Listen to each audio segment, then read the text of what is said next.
Le championnat de France Superbike se rendait sur le circuit de Carroll pour la 6e étape de la saison.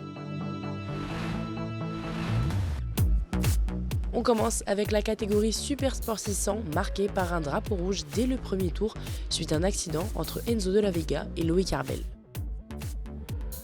Plusieurs pilotes se sont mêlés à la bataille pour la 5e place et c'est finalement Bartholomé Perrin qui a le dernier mot. Pour l'ultime week-end de course de sa carrière, Cédric Tangre se hisse en 4e position. En manque de rythme, Mathieu Gregorio termine sur la 3e marche du podium. Johan Gimbert dans la roue de Valentin Debise au début de la course finit 2e et est premier au Challenger. Avec sa nouvelle victoire, c'est un sans faute depuis le début de saison pour le 153 qui soulève une 2e année consécutive le trophée de champion de France Super Sport 600.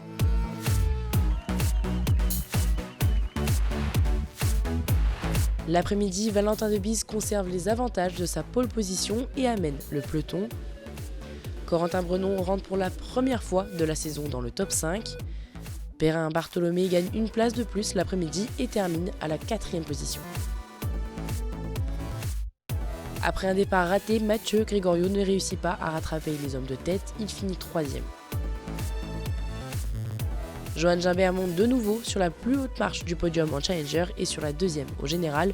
Une belle progression du numéro 77 est à noter depuis Magny-Cours. Avec ses différents entraînements sur le tracé, ses pneus et une moto parfaitement réglée, Valentin Debise est intraitable sur le circuit de Carroll. Une 12e victoire en Super Sport 600 pour le champion.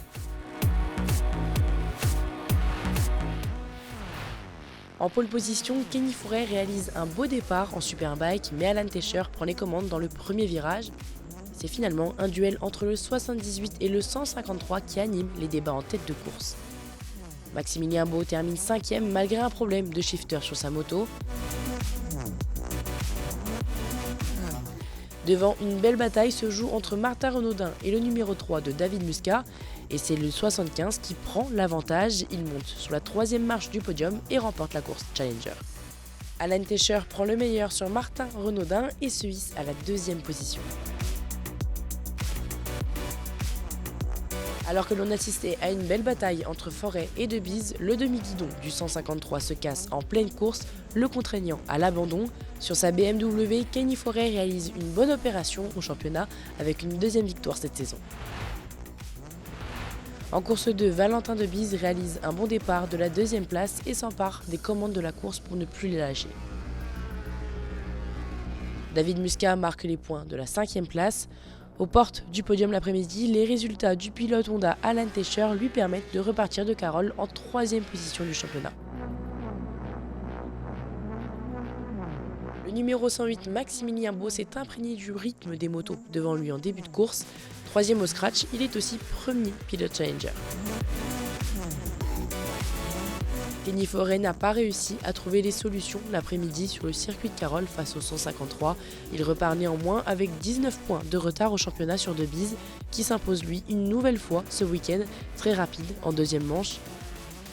Malgré une course difficile et une 7e position, Martin Renaudin est titré champion Challenger à l'issue du week-end à Carroll.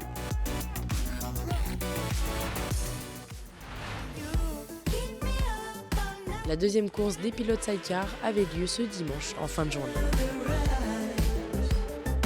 Avec leur Yamaha, Boucher et Boucher finissent en 3e position.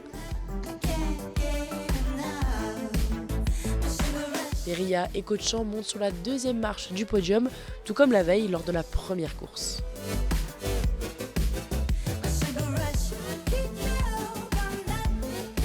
Et c'est une nouvelle victoire pour le duo Peugeot qui réalise un sans faute à Carroll.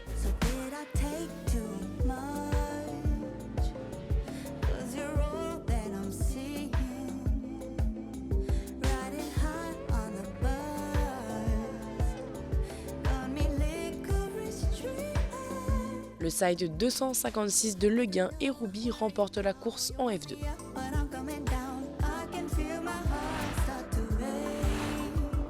En OGP, le leader des pré-Moto 3 Mathias Rossani est bel et bien sur la grille, mais ne peut prendre le départ suite à une blessure cet été.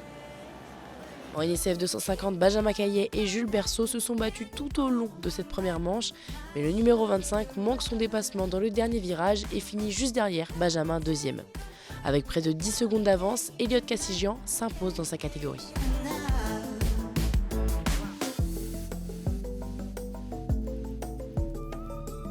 Pour les pré-Moto 3, Rémi Sanjuan termine 3e le matin. Après de belles passes d'armes, Swan Emprunt monte sur la 2e marche du podium, puisque c'est Henri Mignot qui a le dernier mot et gagne la course.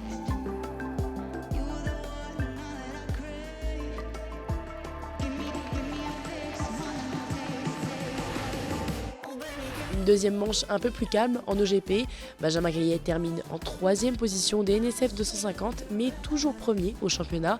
5 secondes devant lui, c'est Jules Berceau qui passe le drapeau à damier en 2e position. C'est le numéro 9 d'Elliott Kassigian qui termine premier. Camille Bissan finit 3e des pré-Moto 3 proche de Swan Emprunt sur la ligne d'arrivée qui monte sur la 2e marche du podium. Pour Henri Mignot, c'est aussi un sans faute avec une nouvelle victoire sur le circuit de Carole.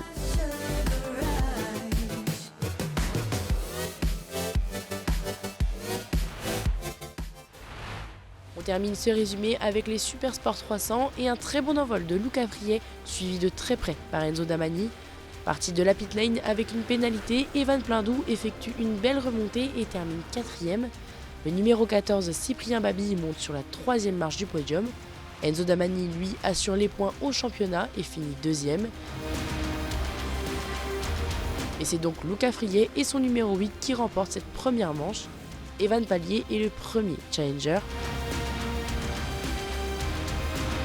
Alors qu'en deuxième course, c'est Théo Tauveron qui l'emporte en challenger. Devant, Loris Chédron dans le groupe pour la 3e place commet une faute dans le 13e tour. C'est finalement Dorian Joulin qui termine sur la dernière marche du podium.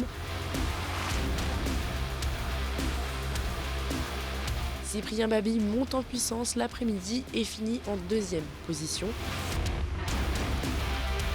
Enzo Damani gagne la course avec près de 5 secondes d'avance.